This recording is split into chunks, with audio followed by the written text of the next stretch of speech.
Hello students, myself Anand Gupta. Welcome to all of you. आज की class में हम लोग डिस्कस करेंगे क्लास 10th की साइंस के कुछ इंपॉर्टेंट क्वेश्चन जो कि चैप्टर नंबर 2 से पूछे जाते हैं, एसिड बेसिस एंड सॉल्ट से। तो चलिए स्टार्ट करते हैं। आप लोग फर्स्ट क्वेश्चन देखिए, आपको दिख रहा होगा स्क्रीन पे। फर्स्ट क्वेश्चन में हमें बोला है a gas X react with lime water and forms a compound Y which is used as a bleaching agent in chemical industry. Identify X and Y. Give the chemical equation of the reaction involve.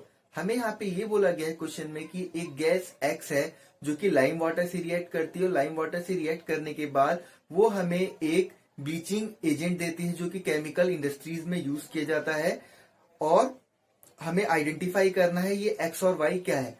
तो बच्चे यहाँ पे हम लोग करने से पहले एक चीज समझेंगे। देखिए, ब्लीचिंग एजेंट के बारे में आपने ब्लीचिंग पाउडर का पढ़ा होगा इस चैप्टर में। तो ब्लीचिंग पाउडर का फॉर्मूला क्या होता है? कैल्शियम ऑक्सोक्लोराइड। और ये क्या बोल रहा है? एक गैस एक्स है हमारी और वो किससे रिएक्ट कर रही है? कैल्शियम के हाइड्रोक्साइड से। और क्या दे रही है हमें? ब्लीचिंग एजेंट दे रही है। और ब्लीचिंग एजेंट हमने क्या पढ़ा था? कैल्शियम ऑक्सो क्लोराइड पढ़ा था। यानी कि जो आपका वाई मिलेगा वो क्या हो जाएगा? कैल्शियम ऑक्सो क्लोराइड हो जाएगा। और साथ में क्या हो जाएगा? H2O रिलीज हो जाएगा। अब यहाँ पे पहचानना ये जरूरी है कि जो हमने ये रिएक्शन जब सीखी थी कैल्शियम ऑक्सोक्लोराइड बनाने वाली, यानी कि ब्लीचिंग पाउडर बनाने वाली, तो उसमें हमने कैल्शियम हाइड्रोक्साइड को किससे रिएक्ट कराया था? तो याद करो, हमने इसको यहाँ पे क्लोरीन से रिएक्ट कराया था, क्लोरीन गैस से रिएक्ट कराया था। तो एक्स क्या हो जाएगा हमारा? एक्स हो जाएगा हमारा क्लोरीन, और वाई हमारा हो जाएगा कैल्शियम ऑक्सो क्लोराइड CaOCl2 हो जाएगा। यहाँ पे हमें रिएक्शन भी लिखनी है, तो आप लोग रिएक्शन कैसे लिखेंगे?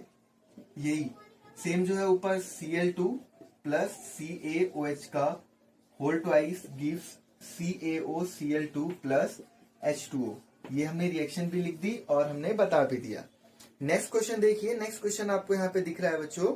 A metal x compound A metal compound X react with dilute H2SO4 to produce effervescence. The gas evolved extinguishes a burning candle if one of the compound formed is calcium sulfate. Then what is X? And the gas evolved also write a balanced chemical equation for the reaction which occurred. और आपको reaction भी लिखनी है। यहाँ पे ये बोला गया है कि आपके पास एक कंपाउंड है X जो कि डाइल्यूट सल्फ्यूरिक एसिड से जब रिएक्ट करता है तो साथ में एफरवेसेंस देता है। एफरवेसेंस में आपको बता दूं क्या होता है, एक तरीके से बुलबुले से छोड़ना वो शुरू कर देता है। और वही जो गैस उस समय इवॉल्व होती है उस रिएक्शन के दौरान, वो एक कैंडल को बुझाने में काम आती है। जरा एक बार दिमाग पे जोर डालो कि कैंडल को बुझाने के लिए कौन सी गैस यूज होगी? कार्बन डाइऑक्साइड होगी। बहुत अच्छे। क्यों होगी कार्बन डाइऑक्साइड? क्योंकि ऑक्सीजन की प्रेजेंस तो चाहिए होती है किसी भी चीज को जलने के लिए, और बुझाने के लिए क्या चाहिए होता है? CO2 चाहिए होता है।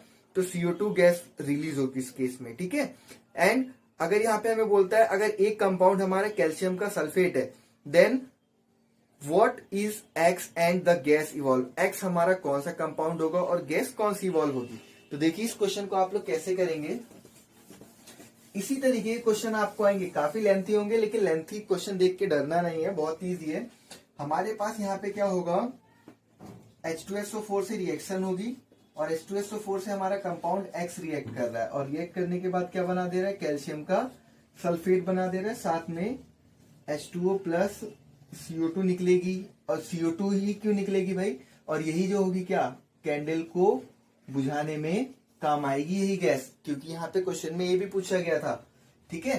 तो यहाँ पे देखो हमारे पास H2SO4 है और यहाँ पे हमें प्रोडक्ट में क्या मिल रहा है? Calcium sulphate. उन्होंने ये भी बता दिया है कि कैल्शियम सल्फेट मिल रहा है बच्चों।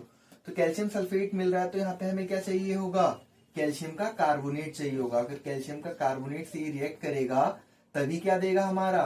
कैल्शियम का सल्फेट बना देगा, और साथ में CO2 और H2O जो है वो अलग हट जाएगा, ठीक है। इस रिएक्शन को इस तरीके से करना है। नेक्स्ट इसी का बी पार्ट देखिए। बी पार्ट में हमें क्या बोला है?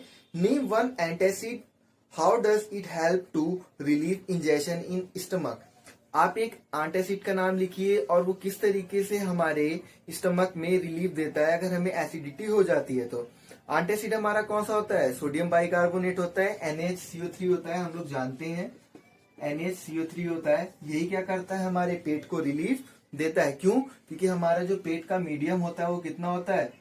2 pH लेवल होता है हमारे पेट का, जो कि काफी ज्यादा एसिडिक है। अब भाई जब इतना ज्यादा एसिडिक होगा तो क्या हो जाएगा? पेट में जलन होने लग जाएगी, और उस जलन को खत्म करने के लिए हमें क्या चाहिए, एक बेस चाहिए, और वो बेस क्या करेगा, उस एसिड के साथ कंबाइन होगा और उसे क्या कर देगा, न्यूट्रलाइज कर देगा। ठीक है, नेक्स्ट क्वेश्चन देखो, a farmer treats the soil with quick lime और कैल्शियम कार्बोनेट। एक फार्मर जो है अपने खेत की मिट्टी को क्या करता है, वो क्विक लाइम से या फिर के कैल्शियम कार्बोनेट से ट्रीट करता है, मतलब उसका इस्तेमाल करता है। What is the nature of the soil, तो हमें यहाँ पे पूछा गया उस सॉइल का नेचर क्या होगा। Why does the farmer treat the soil with quick lime, और जो फार्मर है उस सॉइल को क्विक लाइम से क्यों ट्रीट करेगा। तो यहाँ पे आप लोगों का रीजन क्या होगा, आपका रीजन बच्चे ये होगा क्योंकि देखिए हमें पता है कि क्विक लाइम क्या होता है, कैल्शियम का हाइड्रोक्साइड है हमारा, ठीक है, और कैल्शियम का हाइड्रोक्साइड से क्यों ट्रीट करेगा, और ये क्या है, एक बेस है। इसका मतलब क्या है, वो जमीन एसिडिक होगी, क्योंकि हमने पढ़ा है कि अगर हमें अच्छी प्रोडक्टिविटी चाहिए क्रॉप्स की, तो हमारी जो जमीन है, सॉइल है, वो कैसी होनी चाहिए, ना ही ज्यादा एसिडिक होनी चाहिए, ना ही ज्यादा बेसिक होनी चाहिए। तो यहाँ पे जाहिर सी बात है कि वो जमीन ज्यादा एसिडिक होगी, तो इसीलिए उन्होंने किस चीज का इस्तेमाल करा, कैल्शियम हाइड्रोक्साइड का इस्तेमाल किया वहां पे। ठीक है, चलिए नेक्स्ट क्वेश्चन की तरफ हम लोग बढ़ते हैं। नेक्स्ट क्वेश्चन यहाँ पे देखिए, explain the following chemical properties of acid with the help of balance chemical equations only. यहाँ पे कुछ केमिकल प्रॉपर्टीज आपको दे रखी है एसिड्स की, उसको आपको एक्सप्लेन करना है बैलेंसिंग के साथ, और इक्वेशन वगैरह बना के इसे बैलेंस करना है। तो फर्स्ट में आपको बोला गया है when an acid react with a metal carbonate. आप एक एसिड ले लीजिए, इसके फर्स्ट में आप एक एसिड ले लीजिए, मेटल के कार्बोनेट से रिएक्ट करा दीजिए। मेटल का कार्बोनेट क्या होगा, Na2CO3 हो जाएगा मेटल का कार्बोनेट। इसे रिएक्ट कराओगे तो क्या बन जाएगा, NaCl बन जाएगा। हमें पता है कि कोई भी चाहे मेटल का कार्बोनेट हो चाहे मेटल का बाई कार्बोनेट हो, जब भी वो एसिड के साथ रिएक्ट करेगा तो हमेशा क्या बनाएगा, सॉल्ट बनाएगा। तो यहाँ पे क्या बना देगा, सॉल्ट बना देगा, NaCl बना देगा, और साथ में क्या कर देगा, H2O दे देगा और CO2 दे देगा। ठीक है, सेकंड में हम लोग देखेंगे कि सेकंड में हमें क्या बोला है, when an acid react with metal का बाइकार्बोनेट। मेटल के बाइकार्बोनेट से रिएक्ट करा दो भाई, NaHCO3 से करा दो, मेटल का बाइकार्बोनेट यही होता है। ठीक है, HCl से रिएक्ट करा दो तो सेम यहाँ पे भी क्या मिलेगा, NaCl मिलेगा और H2O प्लस CO2। आपको बैलेंस फॉर्म में लिखना है तो आप लोग बैलेंस भी कर दोगे, यहाँ पे इसे हमें बैलेंस भी करना पड़ेगा। तो आप लोग सेल्फ बैलेंस कर लेना, पिछली क्लासेस में मैंने सिखाया कैसे बैलेंस किया जाएगा। थर्ड क्वेश्चन, इसी में थर्ड पार्ट में बोला है when an acid react with a metal oxide. क्या होगा जब कोई एसिड हमारा जो है वो मेटल के ऑक्साइड से रिएक्ट करेगा। मेटल का ऑक्साइड क्या ले लो, Al2O3 ले लो भाई। ठीक है, Al2O3 से रिएक्ट करा दो। यहाँ पे एक चीज ध्यान देना कि यहाँ पे ये जो मेटल का ऑक्साइड है, ठीक है, मैं मेटल के ऑक्साइड से ही क्यों रिएक्ट करा रहा हूं, मैं नॉन मेटल के ऑक्साइड से क्यों नहीं रिएक्ट करा रहा। तो यहाँ पे आपको बताया गया है, आपको याद होगा, रिमाइंड करो एक बार कि ये एसिड है और मेटल का ऑक्साइड कैसा होता है, नेचर में बेसिक होता है। तो एसिड और जब बेस आपस में रिएक्ट करते हैं तो क्या बनाते हैं, हमेशा वो सॉल्ट की फॉर्मेशन करते हैं। तो हमारा यहाँ पे क्या बन जाएगा, AlCl3 बन जाएगा, साथ में 3H2O हो जाएगा। ठीक है, आप इसे बैलेंस कर लेना इस तरीके से। चलिए बी पार्ट में इसी के हम लोग देखते हैं। बी पार्ट में हमें क्या बोला गया है, you are given 3 solutions A, B and C। आपके पास 3 सॉल्यूशन है A, B एंड C। ये हमारा पीएच का क्वेश्चन है, ध्यान से समझिएगा। अगर आपको कोई प्रॉब्लम आती है, कोई चीज नहीं समझ में आती, तो आप कमेंट सेक्शन में जरूर बताना कि क्या चीज आपको नहीं समझ में आई है, तो मैं अगेन ट्राई करूंगा कि आप लोगों को और बेटर तरीके से उस चीज को समझा दूं। यहाँ पे हमें बी पार्ट में बोला गया है हमारे पास 3 सोल्यूशन है A, B और C। A, B और C। यहाँ पे A का जो pH है वो 2 है, B का 10 है और C का 13 है। इसमें मैं पूछा है right which solution has more hydrogen ion concentration. इनमें से किसकी हाइड्रोजन आयन कंसंट्रेशन सबसे ज्यादा होगी among N3 and state the nature acidic और बेसिक ऑफ ईच सॉल्यूशन। और हमें इनका नेचर भी लिखना है कि एसिडिक होगा या बेसिक होगा। तो हमने पढ़ा है, क्या पढ़ा है हमने, कि हमारे पास पीएच स्केल होता है जहां पे 7, 0 और 14। जब हम लोग लेफ्ट की तरफ इंक्रीज करते हैं तो एसिडिक होता चला जाता है, राइट की तरफ इंक्रीज करते हैं तो बेसिक होता चला जाता है। तो यहाँ पे A की वैल्यू अगर 2 है तो A क्या होगा, A is more acidic, A is more acidic और C is more basic, C is more basic, क्योंकि 14 के पास की वैल्यू है, तो मोर एसिडिक और मोर बेसिक, इस तरीके से हमें क्या करना है, आंसर बताना है। चलिए कुछ वैल्यू बेस्ड क्वेश्चन पे आ जाते हैं, जो बच्चे आंसर नहीं कर पाते इसका, क्योंकि काफी डिफिकल्ट सा उन्हें लगता है ऐसे क्वेश्चन। जैसे यहाँ पे क्वेश्चन पूछा गया, a milk man adds a very small amount of baking soda to fresh milk. एक दूध वाला जो है थोड़ा सा बेकिंग सोडा क्या करता है, अपने दूध में मिला देता है, ताजे दूध में। Why does this milk take a longer time to set as curd. तो उस दूध को दही में जमने में काफी लंबा समय क्यों लगता है, यानी कि दूध जो है काफी टाइम तक सेफ रहता है अगर हम लोग क्या करें, बेकिंग सोडा ऐड करा दे उसके अंदर।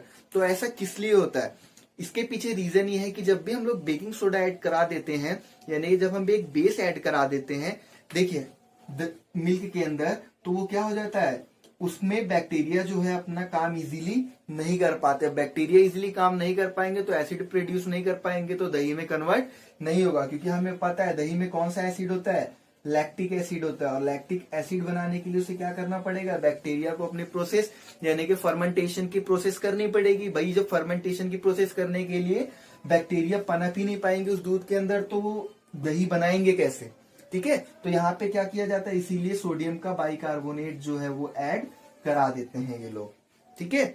डीप पार्ट में देखिए यहाँ पे हमें क्या पूछा गया है, mention the nature of toothpaste. Toothpaste का नेचर क्या होता है, हमने डिस्कस किया था, टूथपेस्ट का नेचर हमेशा हमारा कैसा होता है, बेसिक होता है, मींस कड़वा होता है। देखिए एक बार मैं और आपको रिमाइंड करा देता हूँ इन चीजों को कि क्या क्यों बेसिक होता है। हम लोग रात को कोई खाना खाते हैं, तो रात को खाना खाने के बाद क्या होता है, हम लोग ऐसी कोई कभी कभी बिना पानी पिए या बिना गार्गल की हम लोग सो जाते हैं। देन जो हमारे मुंह के अंदर जितने भी जम्स वगैरह होते हैं वो क्या करते हैं, देन फाइट करते हैं, मरते हैं और एसिड रिलीज करते हैं, फर्मेंटेशन की प्रोसेस भी करने लग जाते हैं। ये अगर हम लोग काफी लंबे समय तक अपने मुंह को ब्रश नहीं करेंगे तो हमारे मुंह में प्रॉब्लम आएगी। क्यों आएगी, क्योंकि एसिड बहुत ज्यादा प्रोड्यूस होने लग जाता है, और जब मुंह का मीडियम जो है एसिडिक हो जाएगा तो क्या हो जाएगा, हमारे दांत जो है कैल्शियम फॉस्फेट के बने हुए हैं, जो कि हार्डेस्ट मटेरियल होता है। अब भाई ये भी गलने लग जाएगा, वैसे तो नहीं गलता लेकिन लंबे समय तक अगर एक्सपोजर रहेगा तो वो भी गलने लग जाएगा। अब देखिए हमें क्या करना पड़ेगा, एसिडिक मीडियम बन गया मुंह का, तो उसे हमें बेसिक बनाना है,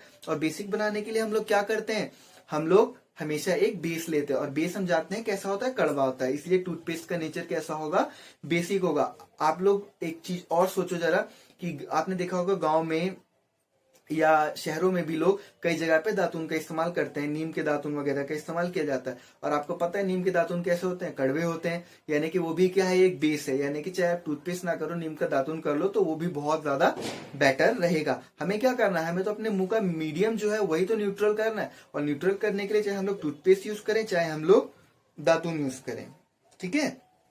तो यहाँ पे क्या नेचर होगा, बेसिक नेचर होगा। How do they prevent tooth decay, तो टूथ डीके को प्रिवेंट कैसे करते हैं, हमारे मुंह का मीडियम एसिडिक हो जाता है, टूथपेस्ट बेसिक होता है, तो ये क्या कर देता है, आपस में कंबाइन होकर न्यूट्रलाइज कर देता है, बस।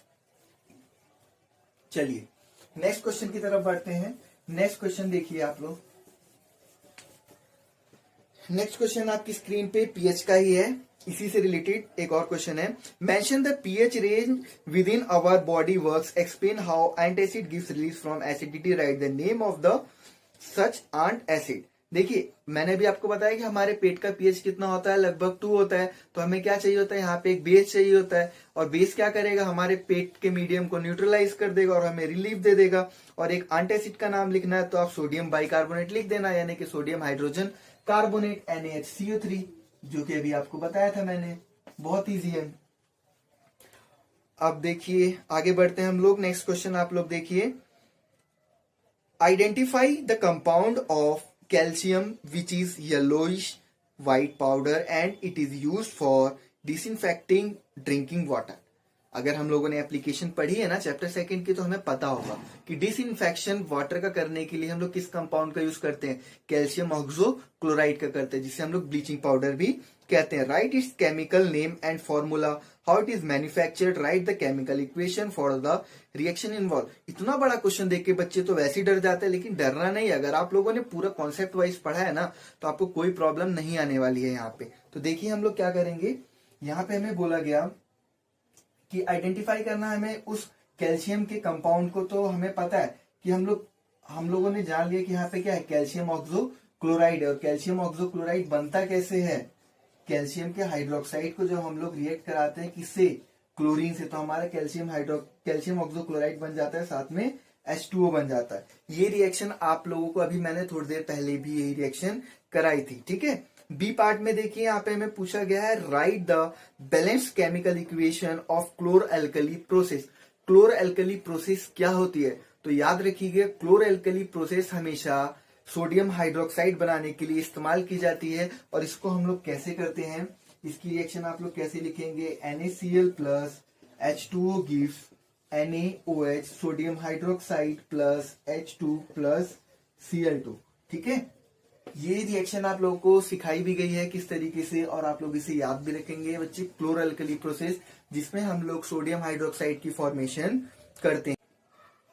नेक्स्ट क्वेश्चन देखिए आप लोगों को स्क्रीन पे दिख रहा होगा स्टूडेंट्स, क्वेश्चन नंबर 20। इसमें हमें बोला गया explain why hydrochloric acid a strong acid and acetic acid a weak acid, how can it be verified. हमें यहाँ पे क्वेश्चन में पूछा गया है कि हम लोग हाइड्रोक्लोरिक एसिड को एक स्ट्रॉन्ग एसिड क्यों कहते हैं एंड एसिटिक एसिड को एक वीक एसिड क्यों कहते हैं, तो इसके पीछे क्या रीजन है। देखिए किसी भी एसिड को स्ट्रॉन्ग या वीक हम लोग तब बोलते हैं उसकी डिसोसिएशन के बेसिस पे। देखिए अगर हम लोग क्या करते हैं, एक बीकर में HCl डालते हैं और HCl डालने के बाद क्या होता है, वो बहुत ही आसानी से ब्रेक डाउन होना शुरू हो जाए और H प्लस आयन रिलीज करना शुरू कर दे, तो जो जितनी जल्दी ब्रेक डाउन होगा H प्लस आयन रिलीज करेगा वो उतना ही ज्यादा स्ट्रॉन्ग एसिड होगा, और जो जिसके आयन को टूटने में जितनी मुश्किल होगी वो उतना ही हमारा क्या होगा, वीक एसिड होगा। तो यहाँ पे जो HCl है वो क्या होता है, बहुत ही आसानी से ब्रेक डाउन हो जाता है, इसलिए HCl जो है वो स्ट्रॉन्ग एसिड है,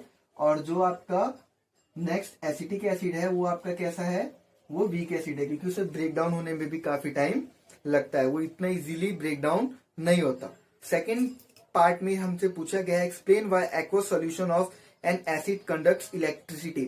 कोई भी एक्वस सॉल्यूशन जो है वो इलेक्ट्रिसिटी को कंडक्ट क्यों करता है, क्योंकि एक्वस सॉल्यूशन के अंदर क्या होता है कि फ्री आयंस होते हैं और फ्री आयंस आसानी से इलेक्ट्रिसिटी कंडक्ट करते हैं। थर्ड पार्ट में हमें देखिए पूछा गया है यू हैव 4 सॉल्यूशन, हमारे पास 4 सॉल्यूशन है, कौन से, A, B, C और D। A का जो pH है वो 6 है, B का 9 है, C का 12 है और D का 7 है। तो हमें आइडेंटिफाई, इसमें भी हमें पार्ट है, A पार्ट में हमें बोला गया है आइडेंटिफाई करना है most acidic and most basic solution. तो सबसे ज्यादा एसिडिक कौन सा होगा, जल्दी गैस करो, सबसे ज्यादा एसिडिक कौन सा होगा, जिसका pH सबसे कम है वो सबसे ज्यादा एसिडिक होगा। A is more acidic, A is more acidic, while सबसे ज्यादा बेसिक कौन सा होगा, C, while B is more basic. इस तरीके से हम लोग लिखेंगे। देन देखिए बी में हमें क्या पूछा है, arrange the above 4 solution in the increasing order of H plus ion concentration. H plus ion concentration के बेसिस पे हमें इसे अरेंज करना है। तो देखिए जो सबसे ज्यादा एसिडिक होगा उसका कंसंट्रेशन सबसे ज्यादा होगा, तो A वाले को हम लोग क्या करेंगे, इधर रख देंगे, देन D, देन B और देन C। यानी कि इसकी अगर हम लोग इसको लिखेंगे तो क्या लिखेंगे, 10 की पावर -12, 10 की पावर B -9, 10 की पावर D -7, 10 की पावर -6। इस तरीके से हमें अरेंज कर देना है। मीन्स कहने का मतलब क्या, जो जितना ज्यादा एसिडिक होगा वो उतनी आसानी से टूट जाएगा और उतना ही ज्यादा वो H प्लस आयन की कंसंट्रेशन को भी देगा, इसलिए ये सबसे ज्यादा एसिडिक होगा। सी पार्ट में हमें क्या बोला है, state the change in colour of pH paper on dipping in solution C and D। अगर हम लोग C और B को एक सॉल्यूशन में डिप करते हैं तो pH पेपर पे उसका क्या इफेक्ट पड़ेगा, तो देखो C का जो है वो 12 है और D का जो है वो 7 है pH। तो यहाँ पे D का क्या है, बेसिक है, और इसका क्या है, मोर बेसिक है, तो ये क्या हो जाएगा, ये फुल ब्लू कलर का हो जाएगा हमारा, डार्क ब्लू कलर का, और ये कैसा होगा बच्चों, ये ग्रीनिश कलर का होगा, ठीक है। यानी कि डी वाला कैसा होगा, ग्रीनिश कलर का होगा। Got it. नेक्स्ट क्वेश्चन की तरफ आगे बढ़ते हैं। नेक्स्ट क्वेश्चन में हमें क्या बोला गया है, स्क्रीन पे देखिए आप लोग, identify the acid and the base whose combination forms the most common salt that you use in your food, right its formula and chemical name of this salt, name the source from where it is obtained। इस question में हमें students पूछा गया है कि आपको वो acid और बेस आइडेंटिफाई करना है जिसके कॉम्बिनेशन से क्या होता है, एक सॉल्ट की फॉर्मेशन होती है, और वो सॉल्ट जो है हम लोग घर में अपने फूड आइटम्स में भी यूज करते हैं। सबको पता है कि हम लोग घर में कौन सा सॉल्ट यूज करते हैं, देश का नमक, टाटा नमक, यानी कि NaCl। हम लोग NaCl का इस्तेमाल यहाँ पर करते हैं अपने फूड के अंदर। ये कैसे बनता है बताओ जल्दी से, क्या फॉर्मेशन होती है NaCl की, जल्दी जल्दी कमेंट बॉक्स में टाइप करो क्या होती है NaCl की फॉर्मेशन, किससे मिलके बनता है, HCl से और NaOH से। यहाँ पे रिएक्ट कराओगे तो क्या बन जाएगा, NaCl बन जाएगा, और NaCl और साथ में H2O अलग हट जाएगा। ठीक है, और हमें सोर्स भी बताना कि हमें सोर्स ये कहाँ मतलब मिलता कहाँ से, तो हमें ये सी से ऑब्टेन होता है, यानी समुद्र से। सी से मतलब ये वाला सी नहीं, ठीक है, कहीं समझ रहे हो, ये वाला सी। बी पार्ट में हमें बोला है what is rock salt. Rock salt क्या होता है, mention its colour and reason due to which it has this colour. Rock salt क्या होता है, रॉक सॉल्ट हम लोग बोलते हैं, rock salt is a common name for the mineral halite, its chemical formula is NaCl। Rock salt भी हमारा NaCl ही होता है, कंफ्यूज बिल्कुल मत होना। इट मे बी व्हाइट और ब्लू और yellow depending on the impurities present in it. मतलब ये हमारा व्हाइट भी हो सकता है, ब्लू भी हो सकता है, येलो भी हो सकता है, डिपेंड करता है कि इसके अंदर इम्प्यूरिटी कितनी है। जब हमें बिल्कुल शुद्ध करके नमक दिया जाता है, यानी कि उसके अंदर से सारी इम्प्यूरिटीज निकाल के दी जाती है, तब हमें नमक जो होता है वो व्हाइट कलर का दिखाई देता है। सी पार्ट में हमें बोला गया what happens when electricity is pass through brine. भाई ब्राइन क्या होता है, ब्राइन सॉल्यूशन NaCl का सॉल्यूशन होता है ना, और वाटर का।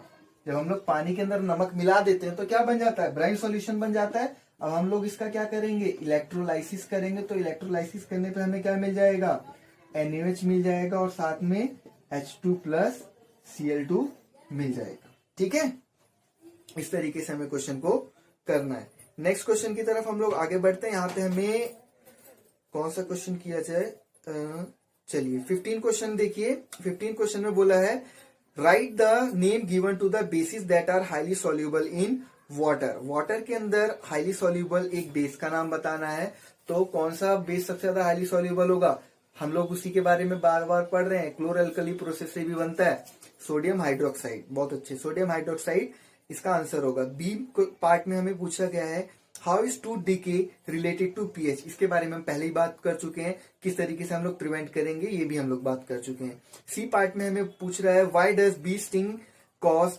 Pen and irritation. कभी भी जब मधुमक्खी काट लेती है तो उसके काटने की वजह से पेन और जलन क्यों होता है। Rubbing of baking soda on the sting area gives relief. होता क्या है कि जब भी कोई मधुमक्खी काटती है तो हमारे बॉडी के अंदर वो फॉर्मिक एसिड छोड़ देती है, ठीक है, और उस फॉर्मिक एसिड से रिलीज पाने के लिए हमें क्या करना पड़ता है, हम लोग कोई भी बेकिंग सोडा वगैरह लगा लेते हैं, जिससे हमें क्या मिल जाता है, रिलीज मिल जाता है। क्योंकि बेकिंग सोडा कैसा है, बेसिक है, और एसिड और बेस आपस में रिएक्ट करेगा तो क्या कर देगा, न्यूट्रलाइज कर देगा, तो इसलिए हमें रिलीफ मिल जाएगा। नेक्स्ट क्वेश्चन देखो, नेक्स्ट क्वेश्चन आपकी स्क्रीन पे है give the constituent of baking powder. Baking powder का कॉन्स्टिट्यूएंट लिखना है कि किस किस चीज से मिलके बेकिंग पाउडर जो है वो बनता है। Baking powder containing sodium hydrogen carbonate and tartaric acid, यानी कि टार्ट्रिक एसिड और सोडियम हाइड्रोजन कार्बोनेट मिला के बनता है। सेकेंड पार्ट में इसमें पूछा गया व्हाई केक और bread swells on adding baking powder. Baking powder add कराने पर केक और जो पेस्ट्री वगैरह होती है वो स्वेल की हो जाती है, ब्रेड। केमिकल इक्वेशन भी लिखनी है, तो क्या होगा, जब भी हम लोग बेकिंग सोडा का फॉर्मूला क्या होता है, NaCO3 होता है।